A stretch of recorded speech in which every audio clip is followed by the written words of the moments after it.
The average American doesn't cross $100,000 in retirement savings until their early 40s, not because they're bad with money, because nobody ever showed them the 3 moments where compound growth actually kicks in. Here's the part that should bother you. Fidelity's own Q1 2026 data shows the median 401k balance sitting at just $34,400, while the average sits at $146,100. That gap right there tells you everything. A handful of people are pulling the average way up, and most Americans are stuck far below it. That's not a paycheck problem. That's a timing problem. And it's the reason most people quit right before the math starts working for them. Wealth doesn't build in a straight line.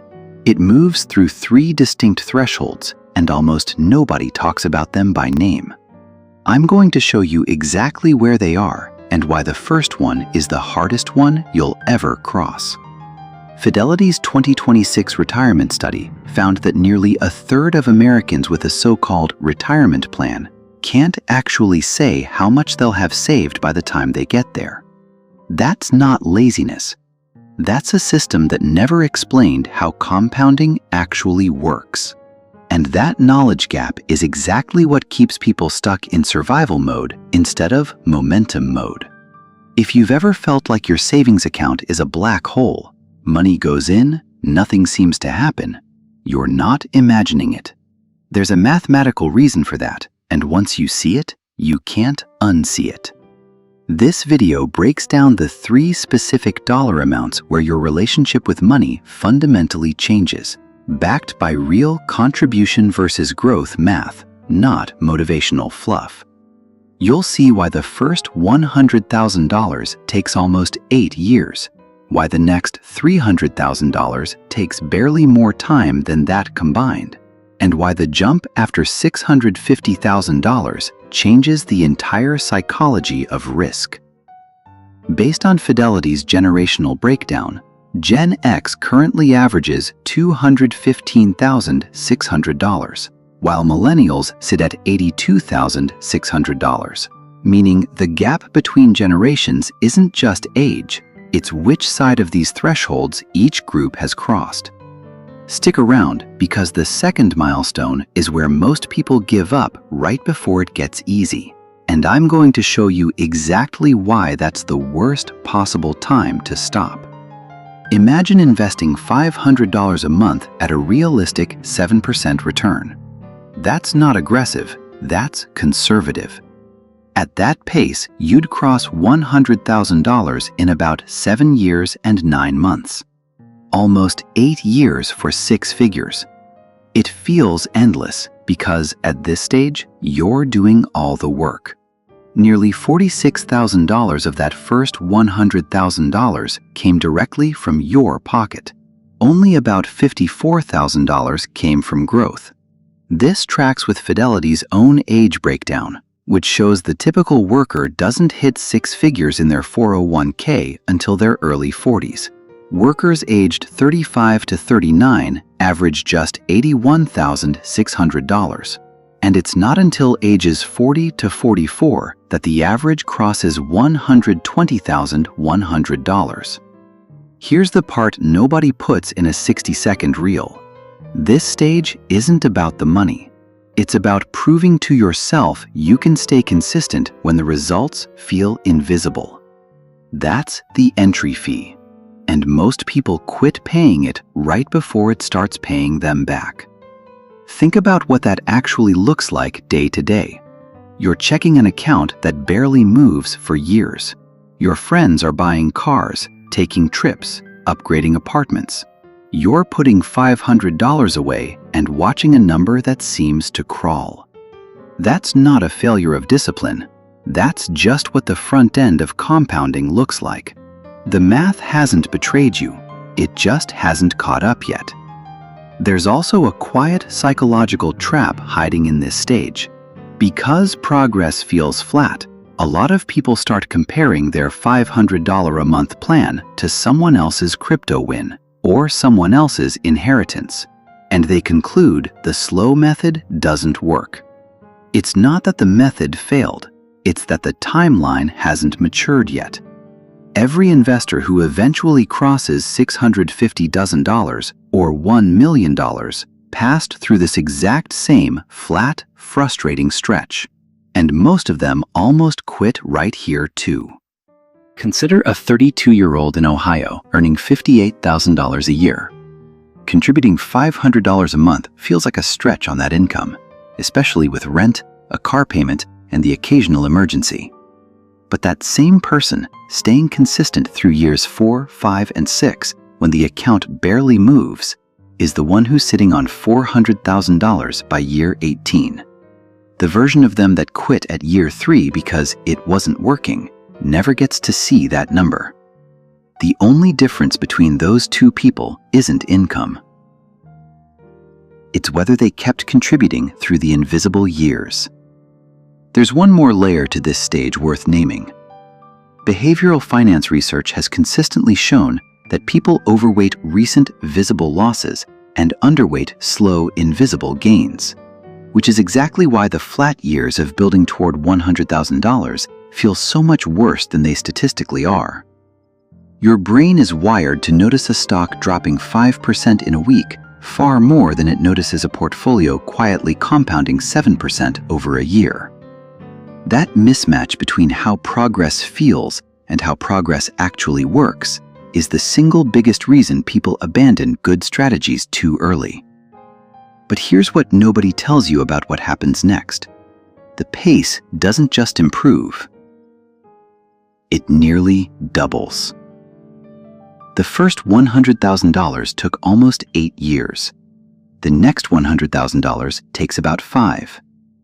By year 13, you're sitting around $200,000, and you only personally contributed about $78,000 of it. That means $122,000 came from growth you didn't have to earn.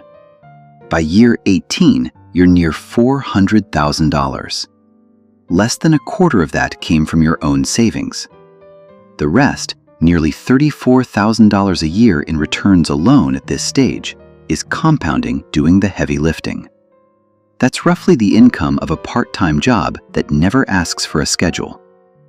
Now compare that to where Gen X actually stands today. Fidelity's Q1 2026 numbers put the average Gen X 401k balance at $215,600, right in that second milestone zone, exactly where the math starts feeling less like effort and more like leverage. That's not a coincidence. That's what 20 to 25 years of consistent contributions plus market growth actually produces. So here's the part most personal finance content gets wrong. They tell you to just save more, without explaining that the account itself starts pulling its own weight around this exact point. That's not motivation. That's math.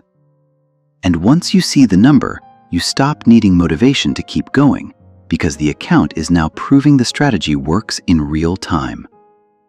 This is also the stage where a subtle mental shift happens. Early on, every dollar you contribute feels precious because it represents 100% of your progress. But once growth starts outpacing contributions, your relationship with your own paycheck changes.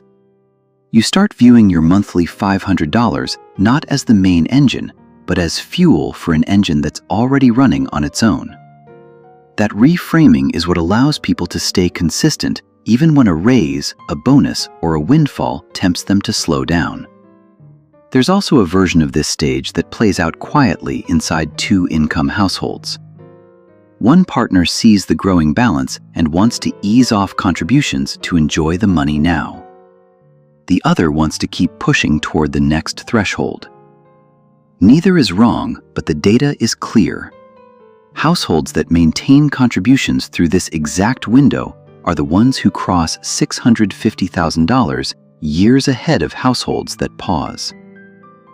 But there's a threshold beyond this one, the point where your money stops just growing and starts buying you something you can't get back with a raise. Time. The first $100,000 took almost 8 years. The next $100,000 takes about 5. By year 13, you're sitting around $200,000, and you only personally contributed about $78,000 of it. That means $122,000 came from growth you didn't have to earn. By year 18, you're near $400,000. Less than a quarter of that came from your own savings. The rest, nearly $34,000 a year in returns alone at this stage, is compounding doing the heavy lifting. That's roughly the income of a part-time job that never asks for a schedule. Now compare that to where Gen X actually stands today. Fidelity's Q1 2026 numbers put the average Gen X 401k balance at $215,600, right in that second milestone zone, exactly where the math starts feeling less like effort and more like leverage. That's not a coincidence. That's what 20 to 25 years of consistent contributions plus market growth actually produces. So here's the part most personal finance content gets wrong. They tell you to just save more, without explaining that the account itself starts pulling its own weight around this exact point. That's not motivation. That's math. And once you see the number, you stop needing motivation to keep going, because the account is now proving the strategy works in real time. This is also the stage where a subtle mental shift happens. Early on, every dollar you contribute feels precious, because it represents 100% of your progress. But once growth starts outpacing contributions, your relationship with your own paycheck changes. You start viewing your monthly $500 not as the main engine, but as fuel for an engine that's already running on its own. That reframing is what allows people to stay consistent even when a raise, a bonus, or a windfall tempts them to slow down. There's also a version of this stage that plays out quietly inside two-income households. One partner sees the growing balance and wants to ease off contributions to enjoy the money now. The other wants to keep pushing toward the next threshold. Neither is wrong, but the data is clear. Households that maintain contributions through this exact window are the ones who cross $650,000 years ahead of households that pause. But there's a threshold beyond this one, the point where your money stops just growing and starts buying you something you can't get back with a raise. Time. Keep investing that same $500 a month at 7%, and you cross your first million in roughly 29 years. 3 decades of consistency. But here's the part that changes everything once you're there. You only need 50% portfolio growth to reach $1.5 million. Another 50% and you're at $2 million. Every next million requires proportionally less new effort, because your existing dollars are compounding on top of themselves. That's not luck. That's why people with money say money makes money. Their dollars are already working full shifts before they wake up. And this is also why the 401k contribution limit matters more than people realize. In 2026, that limit sits at $24,500, with an extra $8,000 catch-up allowed after age 50, and $11,250 between ages 60 and 63. Maxing that out earlier in the journey doesn't just add contributions, it compresses the timeline for every threshold that follows. There's a reason financial advisors call the first million the hardest one, and every one after it faster. It's not a saying, it's the actual shape of an exponential curve. Picture 2 savers. One who reaches $1 million in year 29, and one who reaches it in year 24 because they started with a slightly higher contribution. That 5-year head start doesn't just mean 5 extra years of savings. It means 5 extra years of compounding on a growing base, which by year 35 can mean a difference of several $100,000. Small early decisions get amplified enormously by the time you reach this stage. To be clear, These are illustrative projections based on historical average market returns. Actual results vary, and past performance from indexes like the S&P 500 doesn't guarantee future outcomes.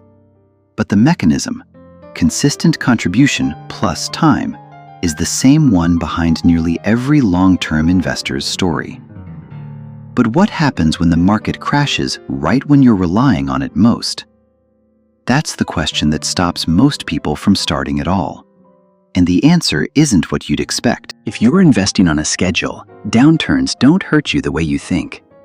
Falling prices mean your monthly contribution buys more shares. When the market recovers, and historically it always has, those extra shares amplify your gains. Long-term investors don't panic during downturns. They're quietly accumulating while headlines create fear. This matters more than people realize because the spring of 2025 saw exactly this kind of volatility. And yet, average 401k balances still grew 11% for the year, according to Fidelity's tracking of nearly 25 million accounts. The people who kept contributing through the noise came out ahead of the people who paused. This is the difference between timing the market and spending time in it. One is a gamble. The other is a strategy backed by nearly a century of market cycles. It's worth naming the invisible villain in this entire story because it isn't the market. It's the instinct to pause contributions exactly when prices are lowest and shares are cheapest. Every major downturn in modern market history, 2008, 2020, 2022, was followed by a recovery that rewarded the people who kept buying and punished the people who stepped away. Until things calmed down. The market doesn't wait for you to feel comfortable again. It simply keeps compounding for whoever stayed in the game. There's an interactive way to see this for yourself. Pull up any historical S&P 500 chart and look specifically at March 2020. In roughly 5 weeks, the index dropped nearly 34%. Anyone who paused contributions that month locked in that loss permanently. Anyone who kept contributing bought shares at the bottom, and by the following year, those same shares had more than doubled in value. The lesson isn't abstract. It's sitting right there in the data, waiting for anyone willing to look at it instead of reacting to headlines. Let's bring this together. $100,000 is where compounding wakes up. $650,000 is where your money starts buying you time instead of just security. $1 million is where you've quietly won a game most people never realized they were playing. The problem was never that people can't do math. It's that these thresholds are invisible until someone shows you where they are. And most financial content skips straight to invest early without explaining why the first stretch feels like nothing is happening. The practical solution: open a low-cost brokerage account or increase your 401k contribution by even 1% this week. Use a compound interest calculator, plug in your actual monthly contribution and a 7% return, and watch where your own 3 thresholds land. That 15 minutes of math will tell you more than any generic budgeting advice, and it will show you exactly which milestone you're closest to right now. Common mistake to avoid: stopping contributions during the first 5 years because progress feels invisible. That's exactly the stage where quitting costs you the most, because you're walking away right before your money starts working harder than you do. The second mistake, just as common, is waiting for a better time to start. A bigger paycheck, a market dip, a clearer plan. Fidelity's own data shows the gap between the average and median saver isn't about income. It's about who started early and stayed consistent, and who kept waiting for perfect conditions that never arrived. A third mistake, quieter than the first two, is treating each threshold like a finish line instead of a checkpoint. People who hit $100,000 sometimes celebrate by easing off contributions for a year, telling themselves they've earned a break. That single pause, repeated at $200,000 and again near $400,000, is often the exact difference between reaching $650,000 in year 20 versus year 26. The thresholds aren't rewards for slowing down. They're proof the system is working, which is the moment to stay the course, not ease off it. 10 years, 20 years, 30 years? That time is passing regardless of what you do with it. The only real choice is whether you spend it building toward one of these 3 thresholds or wondering later why you didn't start sooner. If this breakdown gave you a clearer picture of where your money actually stands, subscribe. Every video on this channel takes one financial concept most people misunderstand and breaks it down with real numbers, not motivational noise. Comment below with which milestone you're closest to right now. $100,000, $650,000, or still building toward your first stretch. I read every one, and it helps me know exactly which numbers to break down next. If you want the full mechanics behind everything you just saw, how compound interest actually calculates month over month, why the first 5 years feel invisible, and the exact formula behind these thresholds, that breakdown is waiting in the next video.